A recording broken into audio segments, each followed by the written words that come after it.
Festival of Twenties, sebuah festival di mana suara bertemu, cerita terhubung, dan pelajaran dibagikan. Tempat berkumpul untuk kamu yang sedang mencari arah, agar kamu pulang dengan menyadari bahwa kamu tidak pernah sendirian.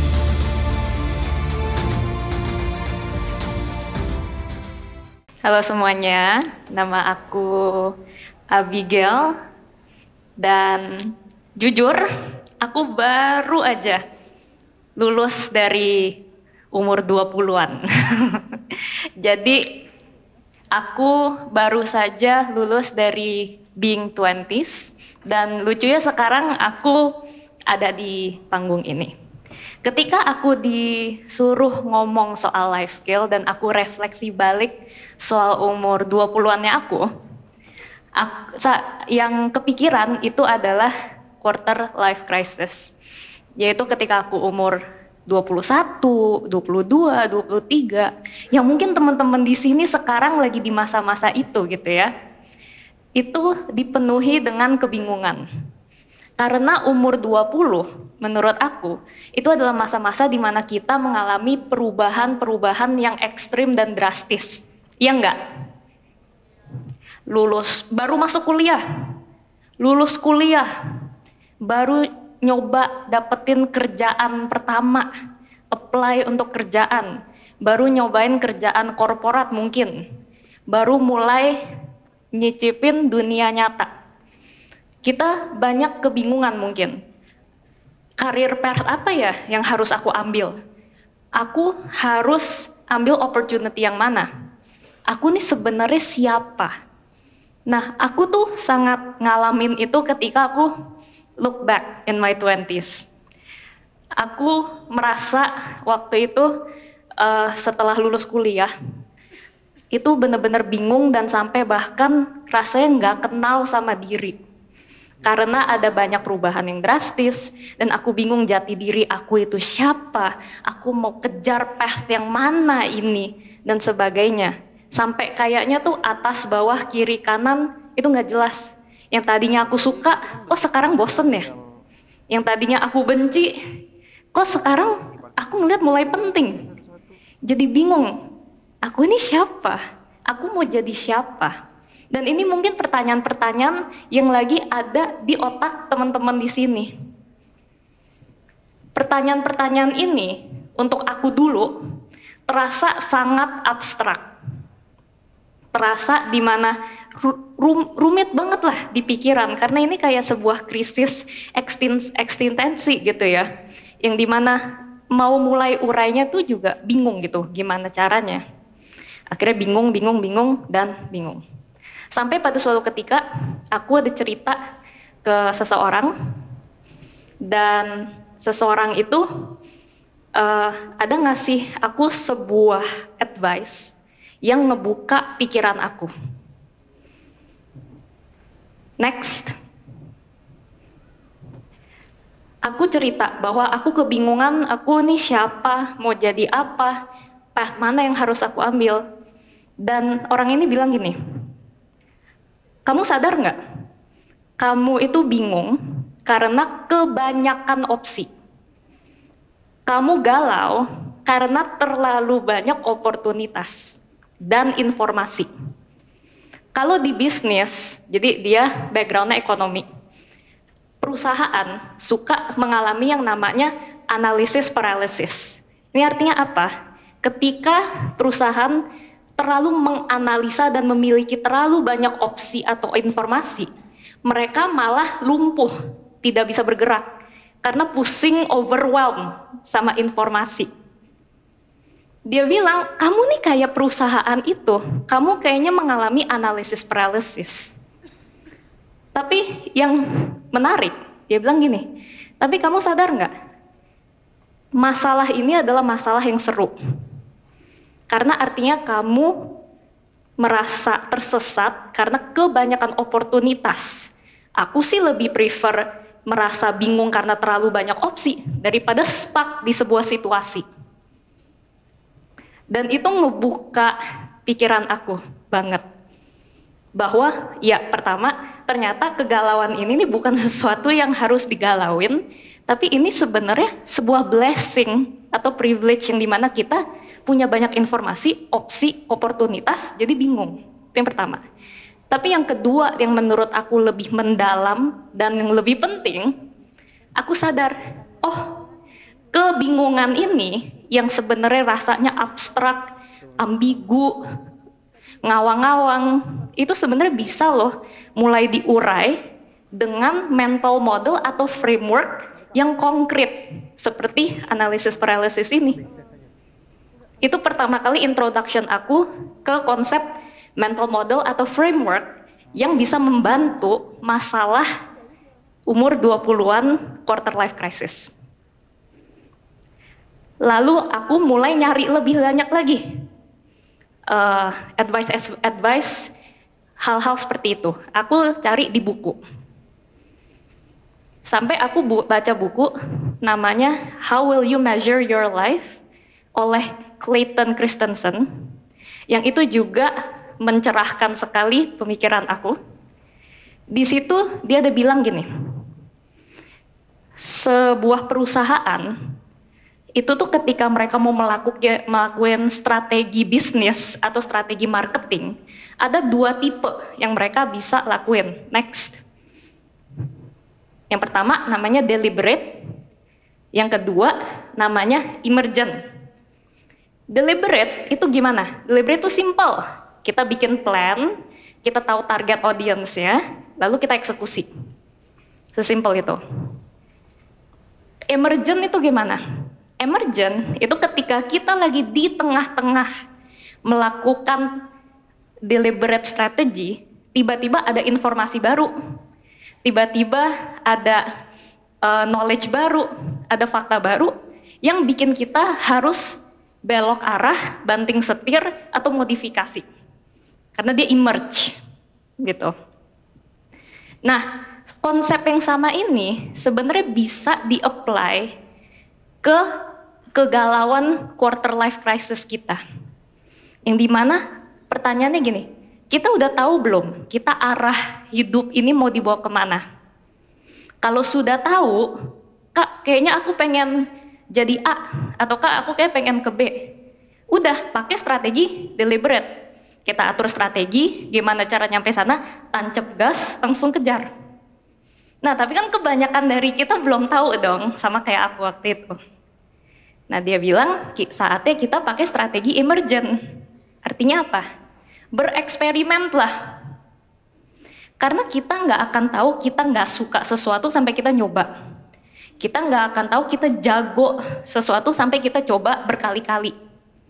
Kita nggak akan tahu kita suka sesuatu kadang sampai kita jago dulu karena udah nyoba berkali-kali, ya nggak? Nah, jadinya dengan framework ini, aku pun mulai metain, oh, aku belum terlalu tahu nih. Artinya aku harus masuk mode emergent, yang dimana aku coba berbagai hal dulu. Abis itu kalau misalnya udah ada ketangkep yang kayaknya oke, aku bisa switch ke deliberate, yang baru aku kejar. Aku kasih satu contoh. Salah satu sahabat aku, dia pakai framework ini. Dia galau juga, dia bingung juga mau jadi apa.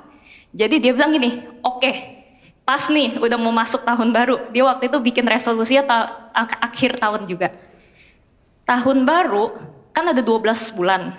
Saya komitmen setiap bulan saya akan volunteer di sesuatu yang berbeda. Biar saya bisa nyobain hal yang berbeda-beda. Jadi bulan pertama dia volunteer di misalnya media. Bulan kedua dia nyoba nyablon kaos. Bulan ketiga dia nyoba ngebarista. Nyobain macam-macam aja. Soalnya dia belum tahu nih passionnya, demennya apa gitu. Itu bereksperimen. Dan akhirnya dia ketemu passionnya, dia jadi sinematografer untuk music video. Dan dia suka banget itu. Dan mungkin dia nggak akan tahu nih dia bisa suka dan ada path karir di sini kalau dia nggak bereksperimen itu. Mungkin banyak banget dari kita yang mengira bahwa oh jati diri dan tujuan hidup saya harus di figure out sebelum lulus kuliah dan di suatu sore hari dengan mind mapping yang lengkap, terus sekali satu ketemu, habis itu semuanya akan sama. Tapi kan kenyataannya nggak begitu.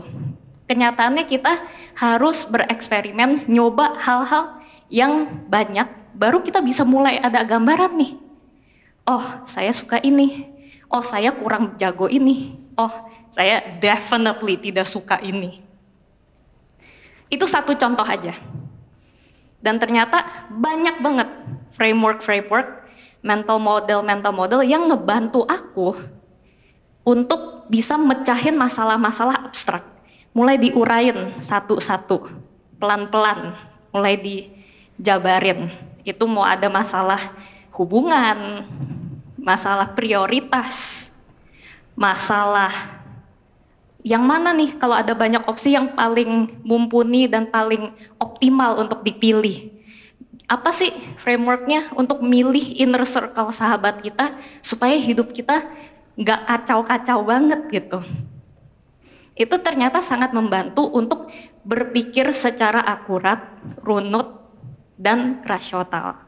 Untuk memecahkan kegalauan-galauan kebatinan kita lah selama umur 20-an. Next.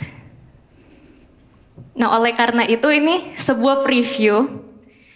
Jadi kalian adalah orang pertama nih yang ngeliat cover bukunya. Tepuk tangan dulu dong.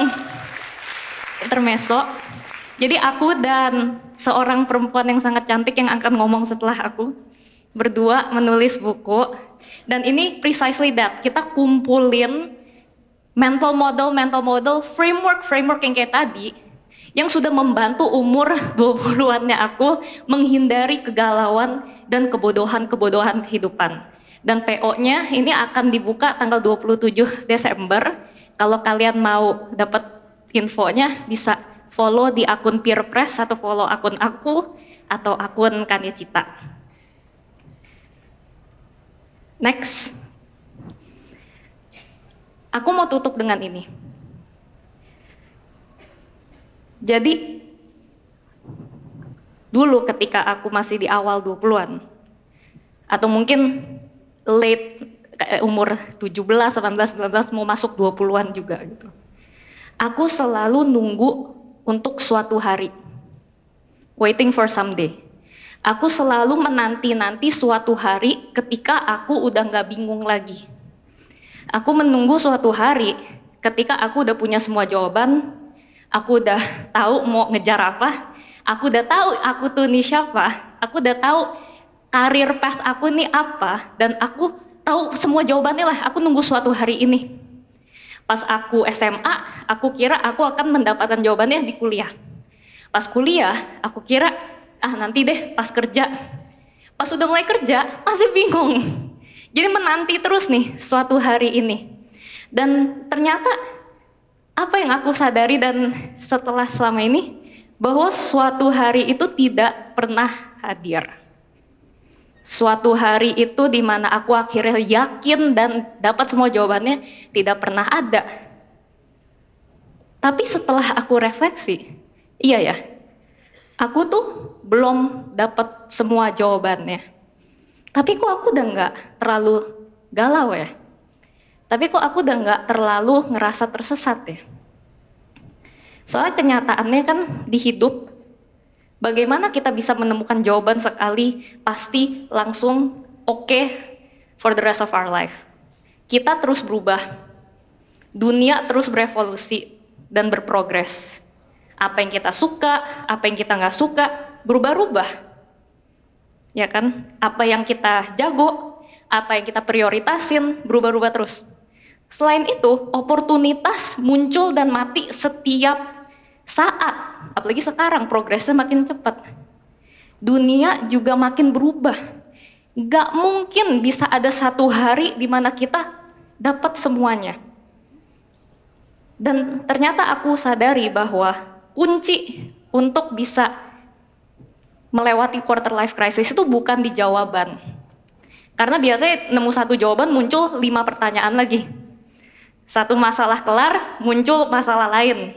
Satu kebingungan kelar, muncul kebingungan lain. Jadi kuncinya bukan di jawaban. kuncinya adalah apa kita memperlengkapi diri supaya bisa punya skill dan tool untuk menavigasi kebingungan, untuk menavigasi perubahan, dan untuk menavigasi kehidupan ini. Sangat-sangat berguna untuk melengkapi diri dengan tool, skill, berpikir yang sangat clear, dengan framework mental model yang udah diuji, dengan mental yang kuat, dengan skill komunikasi yang oke, supaya kita bisa ngelewatin kehidupan ini dan berbagai kebingungan masalah yang akan terus muncul dengan lebih baik. Karena dengan kita lebih skillful, itulah yang akan bikin kita merasa tidak tersesat. Bukannya dengan kita menemukan jawaban. Jadi, nggak apa-apa bahwa suatu hari itu tidak akan hadir. Karena jawabannya bukan di jawaban, tapi gimana kita memperlengkapi diri untuk menjadi lebih baik. Dan semakin cepat kita merasa oke dengan ketidakpastian, semakin cepat juga kita akan melewati hal-hal ini. Karena kita pun sadar bahwa umur 20-an yang penuh dengan kebingungan, ini bukan adalah sebuah masalah, tapi kesempatan untuk eksplorasi. Jadi, happy exploring everyone. Thank you.